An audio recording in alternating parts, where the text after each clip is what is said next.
सकते, क्योंकि कितनी औरतें हैं इन कंट्रीज़ में जहाँ पे आप बता रहे हैं कि केसेस कम हैं, जिनका एक्सेस है कि वो जाके केस फाइल कर सकें।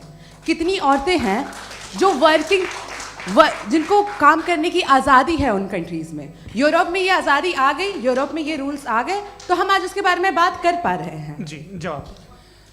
आपने ये कहा कि कमरे में बंद होकर हम लोग इस पर फिलोसफिकली बात कर सकते हैं, लेकिन हकीकत में क्या हो रहा है, वो ग्राउंड लेवल पे क्या हो रहा है, जो बहुत गलत हो रहा है और वो सफ़र कर रही हैं। आई एग्री, बहुत गलत हो रहा है, और जो गलत हो रहा है उसको हमें रोकना है। और क्यों रोकना है, वो गलत क्यों है? हमारे पास इसका ऑब्जेक्टिव फाउंडेशन है, इनके पास उसका ऑब्जेक्टिव फाउंडेशन नहीं है। मैं ये कहना चाह रहा हूँ कि जहाँ पे भी जुल्म हो रहा है, जहाँ पे भी औरत पे जुल्म हो रहा है, या उसकी इज्जत लूटी जा रही है, या उसे तकलीफ पहुँचाई जा रही है, और सिर्फ औरत नहीं, किसी इंसान के ऊपर भी जुल्म हो रहा है, तो उसके खिलाफ खड़ा होना, ये मॉरलिटी हमारे पास गॉड के पास से आई है। वरना जावेद साहब तो कह रहे हैं कि जो है मेजॉरिटी डिसाइड करेगी, तो मेजॉरिटी तो कभी भी बदल सकती है। क्या आप हाँ। ये थोड़ी सी आपको गलतफहमी है। मैं अगर मेरे जुमले से ये मदनत निकला या मैंने कहा, तो ये जुमला मैं वापस लेता हूँ। ये मेरा मतलब ही नहीं था कि मेजॉरिटी डिसाइड करेंगे। मेजॉरिटी डिसाइड करे तो दुनिया में बड़ी, वैसे आपने कहा था ये जुमला। अच्छा, हो सकता है, मैं मान रहा हूँ, बाद में रिकैप कर लेंगे। अरे एक सेकंड, मैं अपनी एक्सप्लेनेशन दे रहा हूँ। मुनासिब बात यह है कि हम सब के सब दिल में जानते हैं कि क्या अच्छा है क्या बुरा है। हमें पता है अच्छी तरह से। जो लोग बुरे काम करते हैं उन्हें भी मालूम अच्छा क्या है। यही तो सवाल था हजरत कि फिर ये मोरालिटी आई कहाँ से? Cross examination. हाँ जी, हाँ। मोरालिटी साथ रहने की डिजायर से आई, यानी साथ रहकर जो कुछ कह दे, जो कुछ कर दे, वो हो जाएगा? नहीं नहीं, तो आप कायदे से रही कर सकते हैं जब तक लोगों में मोरालिटी हो, वरना क्यास हो जाएगा। ये आपको कैसे पता? जी, हमने देखा ना, जहाँ मोरालिटी का क्यास हो गया, हम देखते हैं। कहाँ पे देखते भाई? तो दुनिया में आप जो कह रहे हैं, आप कहीं पे अगर गलत हो रहा है तो उसको आप गलत देखिए। आप एपिस्टेमोलॉजी की बात कर रहे हैं, मैं ऑन्टोलॉजी की बात कर रहा हूं। मैं इस बहस के बाद आप दोनों लोगों को चाय पे होस्ट करूंगा, वहां पे क्रॉस एग्जामिनेशन कर लीजिएगा। अभी ऑडियंस का हक मार रहे हैं आप लोग भाई। सर, जस्ट लोग हैं आप लोग। और ये भाई ये एक हाँ, उधर आएंगे, जी सर आएंगे। अच्छा सर, मेरा नाम लईकुर रहमान है और मैं अलीगढ़ मुस्लिम यूनिवर्सिटी का स्टूडेंट हूँ। और जहाँ तक मुझे पता है कि sir you are also product of Aligarh Muslim University. मैं भी उसी चमन का बुलबुल। हाँ सर, तो बहुत खुशी हुई मुझे जान करके कि मैं आपसे मिलूंगा। सवाल सर, मेरा सवाल ये है, सर सैयद अलैहि रहमा का नज़रिया ये था कि खुदा के वजूद को अक़ल के दायरे में रह कर के तलाश करना, न कि पूरी तौर से उसका इनकार कर देना। Sir, how will you define it? नहीं, तो ये तो आप इन्हें बताइए। ये सवाल आपसे खुदा का वजूद साबित कर रहे हैं। तो सर, आपने इनकार कर रखा है, इस वजह से मेरा क्वेश्चन। उन्होंने यही सर सैयद ने यही कहा ना कि अक्ल से आप खुदा के वजूद को साबित नहीं कर सकते, यही कहा ना भाई। वो उन्होंने कहा कर सकते हैं और वो कर दिया गया आज। वो फोन दो। तलाश करना या साबित करना अक्ल से नहीं हो सकता। अरे सवाल तो सुन लीजिए जी। अक्ल से नहीं हो सकता है, यही कहा ना आपने। अक्ल से हो सकता है। अरे वो यही कह रहे हैं भाई, आप बता रहे हो सकता है, वो तो कुछ और। आप अगर सर देखो, नौजवान फोन ले लो, वो इतनी कमाल की यूनिवर्सिटी है। अरे भाई दे दो उन्हें जरा, एक मिनट दे दो भाई, मेरी बात सुनो, माइक पे बोलो ताकि जो लाखों लोग देख रहे हैं। माइक दे दो ना। अरे देंगे ना माइक, तुम ठहरो तो। हाँ सर, मेरा सवाल ये था कि सर सैयद अलैहि रहमा का एक नज़रिया था अपना कि खुदा का जो वजूद है उसको अक़ल के दायरे में रह कर के तलाश करना है, न कि पूरे तौर से इनकार कर देना है। ये उनका कॉन्सेप्ट था। लेकिन मेरा सवाल ये है कि आप इसको कैसे डिफाइन करते हैं, एक्सप्लेन कैसे करेंगे? मैं आपसे जानना चाहता हूँ, क्योंकि you are the product of Aligarh Muslim University. मुझे अक़ल के दायरे में रख के मैंने बहुत तलाश की, मुझे मिला नहीं। हाँ, ये इधर वो चश्मा लगाए जो, हाँ उनको दे दीजिए। जी जी, फटाफट पूछिए, बस 5 मिनट है, 5 मिनट में खत्म हो रहा है। हाँ, अस्सलाम वालेकुम मुफ्ती साहब। एंड मेरा सवाल जावेद अख्तर साहब से। क्या नाम है आपका? अरे भैया सब मुझे पूछ रहे हो। फैज पूछिए फैज साहब। तो मेरा सवाल ये है कि अभी जो एथियस्ट है वो problem of evil argument use कर रहे हैं अगेंस्ट मुस्लिम्स, राइट? कि इस दुनिया में इतना सारा ईविल है और अगेंस्ट मुस्लिम तो यहाँ अगेंस्ट थियस्ट। हाँ, थोड़ा सा करेक्ट कर लीजिए भाई। पूरी मशक्कत ही इसी बात की थी कि किसी एक मजहब पे बात न टिके। जी, तो बेसिकली ये आर्ग्यूमेंट ऐसा है कि इस दुनिया में इतना ज़्यादा ईवल एग्जिस्ट करता है और अगर एक ऑल गुड गॉड है तो वो रोकता क्यों नहीं है। लेकिन इस सवाल में एक हिडन अजम्पशन ये है कि इस दुनिया में ईवल एग्जिस्ट करता है। अब एथियस्ट ये कैसे ऑन्टोलॉजिकली प्रूव कर सकते हैं कि इस दुनिया में ईवल एग्जिस्ट करता है? मैं आपको बताता हूँ, थोड़ा सा समझा। नहीं सर एक मिनट, आप हम लोग इनको सुनने आए। नहीं please don't do that. I want to explain ontologically. नहीं हम समझ गए सर, इनको अब जवाब देने दीजिए। अच्छा सवाल पूछ लो। मैं अभी तक क्या था वो मैं थोड़ा सा ऐड ऑन कर लेता हूँ। तुम गुरु, तो हम जब इसका राउंड 13 करेंगे ना तब तुमको स्टेज पे बिठाएंगे। जी तो हाँ जल्दी से। तो देखिए एथियज्म के हिसाब से सब कुछ रैंडमली बन गया है, सब कुछ एटम्स और मॉलिक्यूल्स है। एक पत्थर में और मुझ में सिर्फ इतना फर्क है कि हम लोग एटम्स और मॉलिक्यूल्स का अलग अलग रीअरेंजमेंट है। अब एक पत्थर को कोई इंसान तलवार से 2 टुकड़ों में काट दे या मुझे, according to atheism it is same. There is no evil and good according to atheism. जी अच्छा, फैज साहब का सवाल ये है कि हाँ, कोशिश भी करते तो इससे गलत सवाल नहीं कर पाते।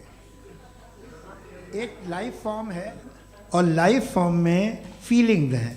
मतलब लाइफ फॉर्म सुनता है, देखता है, टेस्ट कर सकता है, फील कर सकता है। तो उसकी जो ये जो क्वालिटी इस बबल में आ गई हैं वो जानवर में भी है, इंसान में भी है। तो जाहिर है कि उसे कोई तकलीफ पहुंचेगी तो चूंकि उसके पास वो सेंसिटिविटी है तो मैं करेगा। पत्थर में वो सेंसिटिविटी नहीं है। तो ये क्या सवाल हुआ कि अगर पत्थर को काटा तो पत्थर को तकलीफ नहीं होती, तो आपको काटे तो आपको क्यों तकलीफ हो? बैठ जाइए। जी हाँ, अगला सवाल। हाँ पूछे जी जावेद अख्तर साहब। अरे भैया सब आप लोग मुफ्ती साहब को छोड़ रहे हैं और मेरे ही पीछे पड़े हैं क्या? फिर चलो बोलो भाई। You asked how God can exist when children die in Gaza. हाँ, You asked how God can exist when children die in Gaza, and you also mentioned the rise of atheism in Europe. But the same events also are leading many atheists and non-believers to turn towards faith. How do you interpret this contradiction, where suffering pushes some away from God, yet brings others closer to belief? देखिए आपको एक बात बताऊं, दुनिया perfect तो कहीं भी नहीं है, हर जगह कुछ खामियां हैं। बेटा एक मिनट, मैं आप ही को कहेंगे, देखो वो तो कुछ खामियां, कमज़ोरियां, खराबियां सब जगह है। लेकिन अगर देखोगे ईमानदारी से कि दुनिया सबसे ज़्यादा महज़ब कहाँ है, एक आम शहरी को कहाँ हुकूक हासिल हैं, वो बोल सकता है, अपनी मर्ज़ी से काम कर सकता है, अपनी मर्ज़ी से राय दे सकता है, हुकूमत के ख़िलाफ़ बोल सकता है, बरसरे इक़्तिदार लोगों के बारे में बोल सकता है, सरमायादारों के ख़िलाफ़ बोल सकता है। तो आपको ये स्कैंडिनेवियन कंट्रीज़ में मिलेगा, वेस्टर्न यूरोप में मिलेगा। मैं नहीं कह रहा वो परफेक्ट है, बिल्कुल नहीं, वहाँ बहुत ख़राबियाँ भी हैं, परफेक्ट तो कोई नहीं। लेकिन जिन जिन मुल्कों में, लैटिन अमेरिका देखो, गल्फ़ देखो, वहाँ पर आपको ये ज़रूर है कि रेप नहीं होते होंगे। रेप की ज़रूरत क्या है भाई? उसको तो ख़रीद लो, घर में रखो, सड़क पर रेप करने की क्या ज़रूरत है? मगर सुनिए, मगर हकीकत ये है कि वहाँ शख्सी आज़ादी राय देने की, बोलने की नहीं है। जी ये एक आखिरी सवाल मुफ्ती साहब से। हाँ मैम, इनको माइक दीजिए। शुक्रिया। मेरा नाम मनीषा है, मैं हरियाणा से आई हूँ। मैं मुफ्ती साहब से एक बात पूछना चाहती हूँ। आप बार बार जावेद साहब को कॉन्ट्राडिक्ट तो कर रहे हैं कि आपने ये कहा, लेकिन आप भी अजम्पशंस के बेसिस पे बात कर रहे हैं। आपने खुदा के होने का कौन सा प्रूफ पेश किया है, खुदा की एग्जिस्टेंस का? अब इस सवाल को अलग रहने दीजिए, कौन एथीस्ट है कौन नहीं है। और दूसरी बात जो आपने एक छोटी सी कही थी कि ये फ्री विल का इस्तेमाल करता है इंसान अपनी, लेकिन इस फ्री विल का इस्तेमाल में मतलब खुदा ने ये दे दी सबको ये इजाज़त कि वो कितना घिनौनापन और कितने ज़्यादा ख़राब से ख़राब तरीके इस्तेमाल कर सकता है। जवाब सुनते जी। आप फ्री विल को मानती है ना, या कहती है कि फ्री विल नहीं है ना? मानती है ना? तो अब आपके पास इसका कोई एक्सप्लेनेशन नहीं है कि अगर एक इंसान उस फ्री विल का इस्तेमाल करके गलत काम कर रहा है और बच के अच्छी ज़िंदगी गुजार के निकल जा रहा है, उसका कोई रिकम्पेंस नहीं है। हमारे वर्ल्ड व्यू में जो इंसान गलत काम कर रहा है उसको भी रिकम्पेंस यानी उसका बुरा बदला मिलना है, और जो सही काम कर रहा है उसको सही बदला मिलना है। लिहाजा जो फ्री विल है वो इस तरीके से है कि एक लिमिटेड टाइम तक खुदा ने मोहलत दी है। ऐसा नहीं कि छूट दे दी, जो करना है करते रहो हमेशा। वक्त आएगा जब एग्जाम का टाइम खत्म होगा तब रिजल्ट आएगा, दौराने एग्जाम जबरदस्ती आपको नहीं बताया जाएगा। अरे भाई एक सेकंड, जी एक सवाल मुफ्ती साहब से मेरा। सर, मैम, मुफ्ती साहब से जी, एक सवाल। हाँ, मैं भी- हाँ, हाँ, मुफ्ती साहब, मैम एक प्लीज एक सेकंड रुक जाइए। आपसे फोन, आप इसके बाद पूछ आपसे लीजिएगा, माइक यहीं छीन रहेंगे वो। चुका। हाँ बोलिए। मैं मुफ्ती मैम, साहब एक एक ही सेकंड। सवाल करता जी। हूँ कि अगर जो हो रहा है फ्री विल से हो रहा है और एक दिन बरोज़ क़यामत इंसाफ होगा मैशर में वगैरह वगैरह, तो दुआ क्यों मांगते हैं लोग? दुआ मांगते हैं इसके मतलब है अभी भी उसने ये डिपार्टमेंट रखा है कि मैं रोज़मर्रा की ज़िंदगी में इंटरफेयर बिल्कुल कर बिल्कुल सकता हूं। He can. तो तुम कैन हो, तुम मुझे नौकरी दिला देते हो, मेरे बेटे को ग्रीन कार्ड दिला देते हो और 45,000 बच्चे मरते हो, उन्हें रोकते नहीं हो। नहीं तो क्या आप ये कह रहे हैं कि इस दुनिया में जालिमों को कभी पकड़ ही नहीं होती है? अरे जो भी पकड़ होगी वो बच्चे रोते हैं। बिल्कुल देखें, वो औरतें मैंने रोती अपने हैं, ओपनिंग जिनके बच्चे स्टेटमेंट में मरते यही कहा था आप कि मुझे जनाब नौकरी जावेद दिलवा साहब सिर्फ रहे हैं, इमोशनल मेरी आर्गुमेंट बेटी की जैसे दिस इज एन शादी इमोशनल करा रहे हैं। आर्गुमेंट। ये छोटे मोटे देवियों और इसके सज्जनों, पीछे देवियों और इसके सज्जनों, पीछे का रीजन मैंने बताया क्या है। देखिए इसके मैं पीछे का बार-बार यहाँ विजडम क्या है पर मैंने बताया। मंच से आप लोगों को सज्जनों इसलिए कह रहा हूं ताकि थोड़ा सा आपके कॉन्शियंस पे जोर रहे कि आपको ऑर्डर बचा के रखना है। वक्त तय हुआ था, ये वक्त पूरा हुआ, आपने इतने धैर्यपूर्वक सुना, मैं आप सबका बहुत बहुत शुक्रगुजार हूं। यदि इन दोनों विद्वानों की इच्छा होगी तो कभी हम इस बातचीत का राउंड 2 राउंड 3, यही तो देखिए खूबी है इंसान की कि बहस मुबाहसे में वो पड़ा रहता है।